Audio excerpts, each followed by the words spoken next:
هغه د قریشو سرداران راجمع کړل ای ګوره دا خو چې د ملګري سیوا شي زمونږ هغه سرداري خو به لاړه شي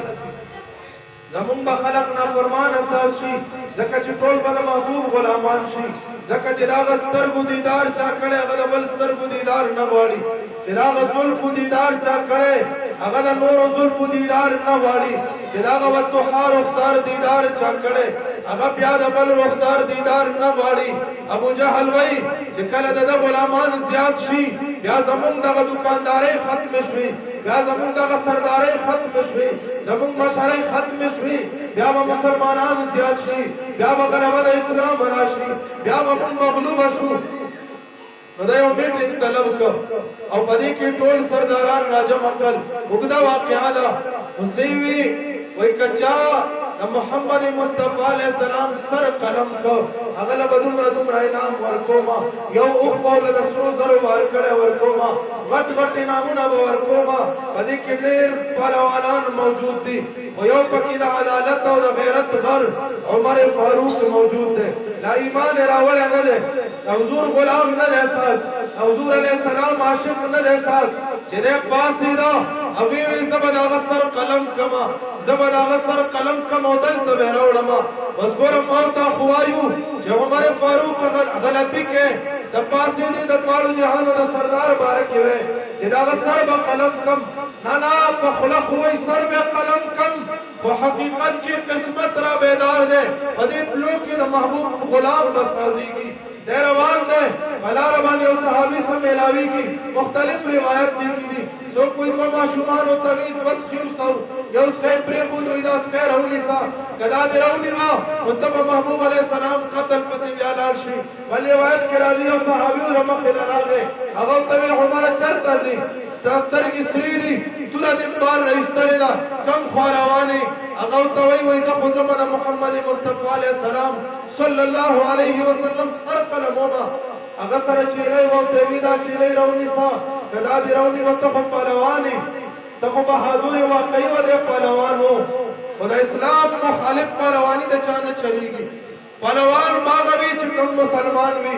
غیرتمند باغه وي چې کوم د محبوب غلام وي عمر فاروق په دغه چیلۍ پسې منډه کړه هغه چیلۍ یې راوننیوه چې کله دلته را واپس شو تا هم ایمان راوړی هغه ورته وایي ما پرېږده لاړ شه خپل خور او اوښې دې ایمان راوړی د محبوب علیه السلام خبرې کې هغه خو امام الانبیا دی ستا کور ته هم رڼا د ایمان راغلې ده ستا خور ته هم دولت د ایمان نصیب شوی دی نور هم غصه شو په منډه منډه لاړې د خپلې خور دروازه د کور دروازه یې وډبوله خور او اوښې تلاوت کو دا ورته وایي دروازه کولاو کوي عمر یمه هغې چې واورېدل چې دا مرور دی وایي چې دا خو ډېر غصناک دی که ده دا د قرآن پاڼې مونږ سره ولیدې د قرآن تلاوت یې کوو خور او اوښې نو دا خو به پاڼې ضعیف کړي دا خو مسلمان نه دی دا به په مونږ باندې تشدد وکړي ظلم به راباندې وکړي هغه پاڼې پټې کړې او دروازه یې ښه په خوشحالۍ باندې کولاو کړه ورور عمر فاروق راننوځي او ډایرکټ تپوس کوي سم کول دی جواب نه ورکوي په خپله اوښې راباندې کړل خپله اوښه یې ووښه حتی چې د هغه جسم په وینو منصور شو خور یې پرې راودانګل خپل خاوند د رور نه خلاصوي بیا چې کله خاوند یې خلاص نه کړ دی خپل اوښه هم وایي دی کې هغه خپله خور باندې هم راباندې کړل خپلې خور له سزا ورکوي اوس مقصد طرف ته راځمه ګوره عمر فاروق بهادرو دی مبارک پهلوانو او داسې پهلوان دومره غصناکو چې د ده مخې ته غټ پهلوان هم نشه ټینګېدی نو بیا خور او ورور او اوښه چېرته ټینګېدی شو عمر فاروق رضی الله عنه په خپل اوښې او خور باندې ظلم کوي هغه خور هغه ورته وایي عمره ته خو په مونږ ظلم کې ته خو په مونږ جبر کې په مونږ باندې زیاتی کې خو واوره عمره زمونږ دا جسم زمونږ دا وجود دا به ټوکړې ټوکړې شي خو مونږ به اسلام پرېږدو د محبوب غلامي به پرېږدو عمر فاروق حیرانېږي چې هغه خور چې ما ته بره نه شو کتلی هغه خور چې زه به غصه شم په دې بلچو لګېده نن ما ته نېغې خبرې کوي یقینا دی چې په کوم دین عمل کړی هغه دین اعلی دین دی هغه وخت کې د جواب دپاره محبوب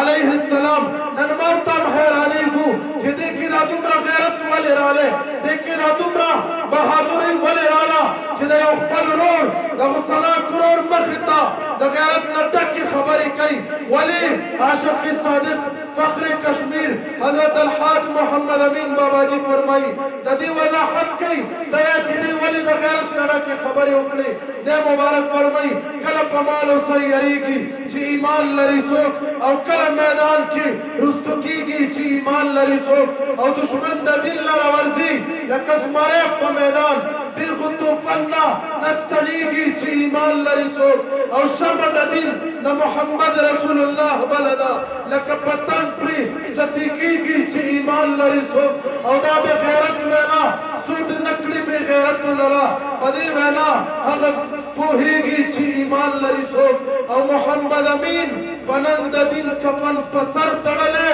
محمد شفیق پننګ د دین کفن په سر تړلی ورسره هغه روانېږي چې ایمان لري سبحان الله حاجی محمد امین فرمایي د مبارک صاحب فرمایي تاسو حیران یې چې دا دومره د غیرت نه ډکې خبرې ولې وکړې حیرانېږئ مه هغې په اسلام عمل کړی حیرانېږئ مه هغې په قرآن عمل کړی چې کله عمر فاروق رضی الله عنه دا خبرې واورېدې چې دا خو نه یریږي وایي تاسو دا څه تلاوت کول ما ته هم راواخلئ خورې وایي دا خو ما قرآن تلاوت کوم مقصد ته اوس ګورئ